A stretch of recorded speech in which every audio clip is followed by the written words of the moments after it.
Hey guys, Jake here at Arrowhead Rifles, hopping on here with another build spotlight. This time it's of my own gun. So this is my personal muzzleloader we just finished up.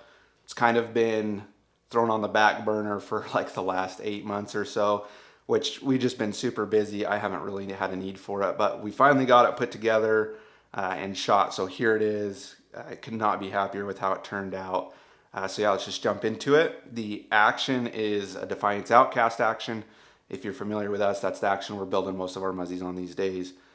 Love Defiance actions. The Outcast has that slotted bolt face for our primer modules.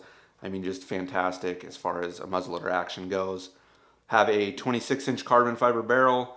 Elected for the carbon fiber just to try to help keep the weight down on the build, as well as I just love the looks of the carbon fiber. So yeah, super happy with that. And then on the muzzle, it's our 3-port self-timing side discharge muzzle brake.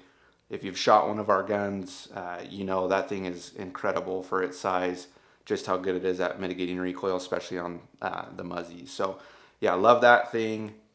Let's see, trigger is a Trigger Tech Rough Diamond trigger. Super happy with that trigger. It's still relatively new. If you haven't shot one of those, you really should. It's hard to beat that trigger. Fantastic trigger. Macmillan Mountain Tracker long range stock.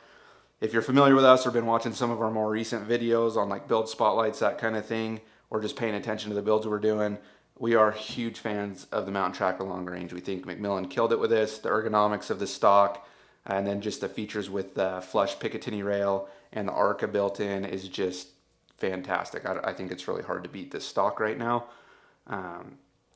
On that, with this flush Picatinny rail, we are not going to be offering an attached ramrod like you see here. So mine does have the attached ramrod. I really like that for like Western hunting, just to make sure I don't leave my ramrod in the truck or on a hill, that kind of a thing. But just with the way this stock is with this flush pick rail, there's just not a lot of material here to mess with. So it took Luke a lot of figuring it out to get it to work properly, and it's just too much of a headache, and the material that's here is so thin now. It's just something we're not going to offer moving forward. So yes, it is on this gun, but it won't be an option if you get a muzzy in a Mountain Tracker long range. So just be aware of that. Scope is a Swarovski Z5 Plus.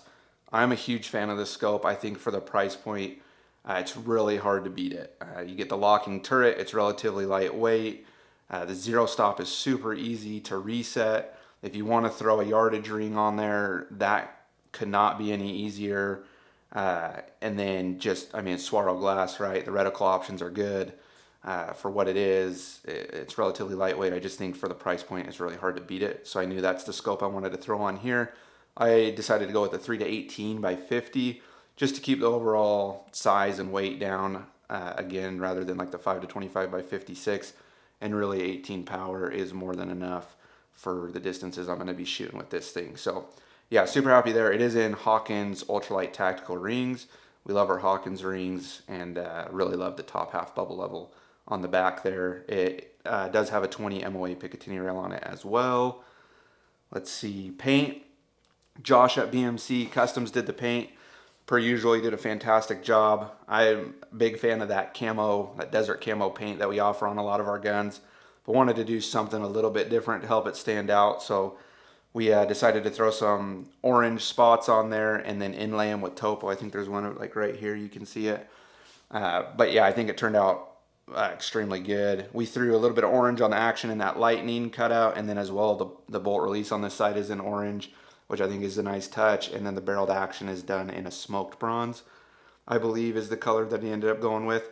And I think it just ties it in extremely well. So yeah, couldn't be happier with how it turns out. I think it turned out great. So haven't shot it a ton, just got it zeroed at 100. Need to go out and verify the profile at distance, but at 100 yards, you know, no surprise, it's just stacking them in there. I decided to shoot our 275 grain, no sizing required bullets, so kind of our lighter option just to keep the speed up.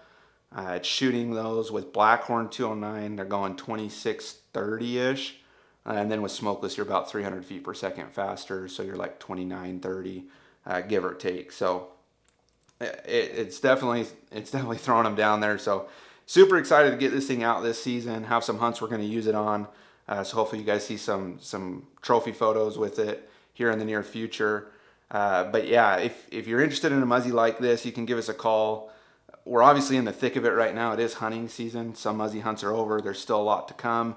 If you are in need of a Muzzy last second, we have a few available on the website. We also have some parts on hand to get something put together. So if you're not going to be super picky on paint or that kind of a thing, there is a good chance we can get you a Muzzy thrown together for a hunt that's coming up this season still. So give us a call if you're interested. We can see what we can work out.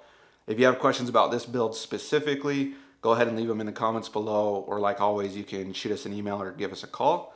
But I think that wraps it up. So as always, thanks for watching, guys.